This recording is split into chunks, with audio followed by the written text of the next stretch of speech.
It has become clear over the past 6 seasons that Anthony Davis has the potential to become one of the greatest players to ever play in the NBA by the end of his career. But injuries, bad teams, and the failure to make the playoffs have held him out of the limelight. This looked set to change this season as the duo of Cousins and Davis dominated teams inside like twin tower duos of old.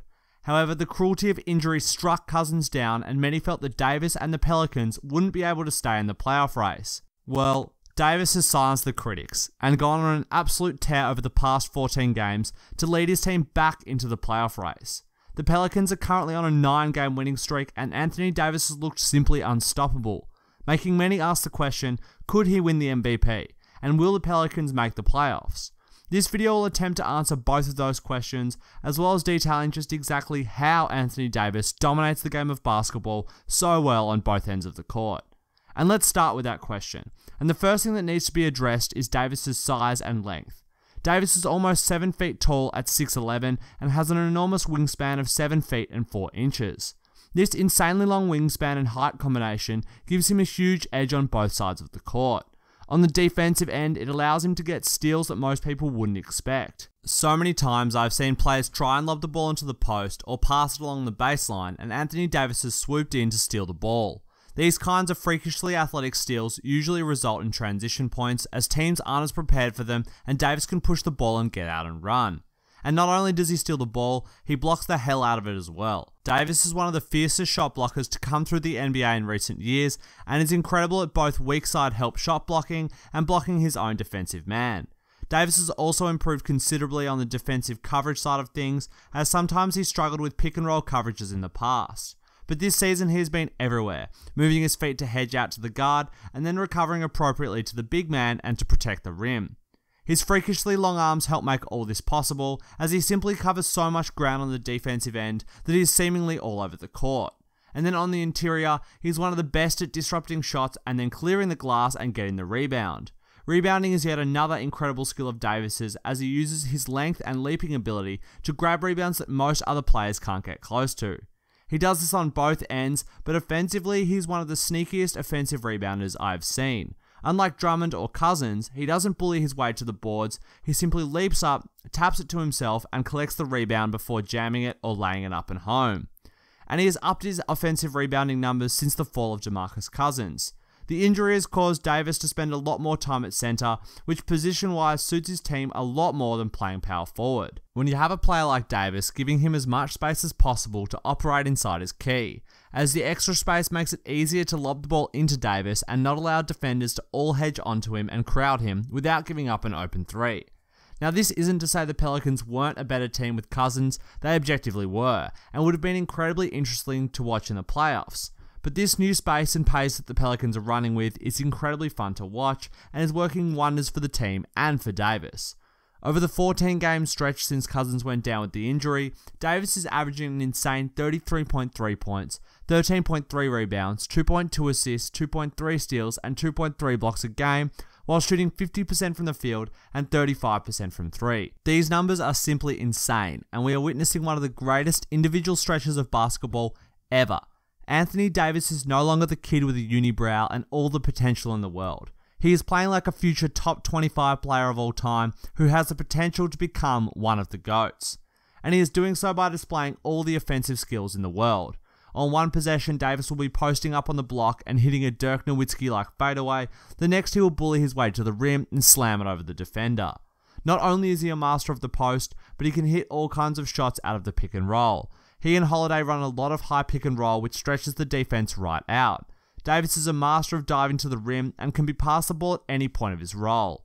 Some bigs like DeAndre Jordan need to be passed the ball right near the rim, as they don't have the skill to catch it 8 feet out. Davis has that skill and has an array of floaters, hooks, and can dribble drive to the rim from these usually awkward spots on the court.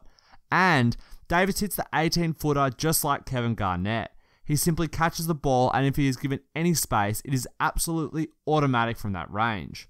Then, over the last few seasons, he has also added a 3-point shot to his arsenal, and is hitting almost 1 a game from distance. This addition helps open up the court even more for Davis, as defenders have to race out to close out to him and try and prevent him from shooting from distance. This allows him to quickly pump fake and drive to attack the closeouts and get to the rim. In essence, Davis is the incredibly rare complete big man. He can score in any setting, from any position, and in a multitude of ways. And this makes him impossible to stop. Teams can double team him, even triple team him, and Davis has found ways to score. Plus, when teams are doubling and tripling him, he is much better at making reads over the past 2 seasons and has been hitting his teammates with good passes. This display of offensive and defensive dominance hasn't been seen in a player for an incredibly long time in the NBA. Kawhi Leonard maybe came close last season when he finished 3rd in the MVP race, but he was consistent at a lower level than this stretch by Davis. If Davis played this entire season at the clip he is currently producing at, it would be one of the greatest NBA seasons by any player ever. Bill Simmons wrote a fantastic piece on the current season that Davis is having, which I will link in the description below. But in this piece, he created a new metric for games that was simply off the chart in terms of impact and leading their team to a win. This was any game with a game score over 36, a pretty high bar if it is an arbitrary one, and one that ensures that player absolutely dominated the game and led his team to the win. Anthony Davis has 7 of such games this season, and 4 of them have come since DeMarcus Cousins went down with injury, showing that he has really stepped up and produced in the absence of his big man. But what is even more impressive is the list of people who have 7 or more games with a game score of 36 and above.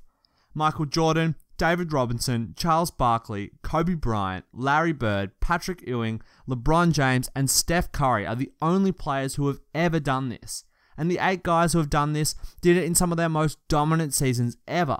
Only the best players in their best seasons have managed to achieve this feat, and Davis has already joined them with 19 games to go in the season, meaning that Davis has a chance to get even more games with such an impact. And Jordan and David Robinson are the only players to have more than 10, and that is not out of the question for Davis, who will be fighting tooth and nail to keep his team in the playoffs. At the time of recording this, right before the second night of a back-to-back against the Kings, the Pelicans are 37-26 and in the 4th seed of the playoff race. But they are only 1 game behind the 3rd seeded Blazers, and they are only 2 games ahead of the 9th spot and missing the playoffs. Every single game counts. So much for the Pelicans at this point, and Davis will be expected to carry most of the load for the team. Jrue Holiday started off the season rough, but since the beginning of the year he's averaged 21 points and 6 assists while shooting over 50% from the field. And over the course of this most recent winning streak, he's averaging an incredible 26 points and 7.5 assists while shooting 55% from the field and 40% from 3. Holiday has lifted to complement Davis and help spread the floor and share the offensive load for the team. But apart from Holiday, the team is filled with role players who can shoot or defend, but very few can actually do both. Davis is required to do much of the heavy lifting, and even when he doesn't feature on the possession, he is expected to set screens and crash the glass. There is currently no rest for Anthony Davis. And I think his level of play might keep the Jazz and Clippers out of the playoff race, unless another Western Conference team drops off. I'm absolutely praying for this to happen, as Davis put up 4 monster games in his only playoff appearance 3 years ago. And with his continued development over the last 3 years, improved team and chemistry with them, I think he could be a wild card to upset a team that would be viewed as better than the Pelicans. If the Pels come up against the Nuggets, Blazers, Wolves, or the Spurs without Kawhi, I think they have the ability to upset them. Teams simply can't stop Anthony Davis, and sometimes having the best player on the court can make up for not having as much talent as the other team. Plus, playoff Rondo might re-emerge like he did last year in 2 games against the Celtics and add another edge to this team. The Pelicans are the true playoff wildcard at this point, and every NBA fan should be praying they make it come mid-April. And speaking of wildcards, Davis has launched himself into contention for a wildcard MVP candidate. Now, before discussion of this, I want to say that I think James Harden well and truly has the MVP under his belt. His season average of 31 points and 9 assists a game is just insanity, and after finishing second in the MVP for 2 years in a row, it would feel dirty not to give him the MVP this season. But if Anthony Davis keeps his insane tear of dominating the court on both ends of the court and drags the Pelicans to a top 4 seed in the West, he has to be considered.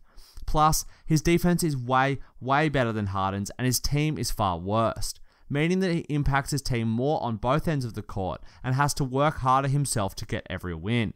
I think some MVP voters will be tempted to vote for Davis due to the two-way impact and his poorer team, but my pick is still Harden at this point. His team is the best in the league, and he's playing like one of the greatest offensive guards and players to ever come through the NBA. But the mere fact that Davis is in consideration for the award shows how impactful he has become, and an MVP is almost certainly guaranteed at some point in his future. LeBron James is getting older, Steph and KD play together, and Harden might take his foot off the gas pedal a bit when he finally gets his MVP trophy. The race for the MVP will likely transition to Giannis, Davis, Nikola Jokic, and Joel Embiid over the next few years, as the next era of stars steps onto the NBA main stage. I've enjoyed the hell out of Anthony Davis's first 6 seasons, and cannot wait to watch his second playoff run. But what I am more excited for is his future career, hopefully with a better roster, longer playoff runs, and 1 or 2 MVPs. Thanks for watching, guys. I hope you enjoyed the video, and if you did, be sure to leave a like and subscribe for a video every Thursday and Sunday, and leave a comment below of what you think of Anthony Davis and the Pelicans' playoff chances.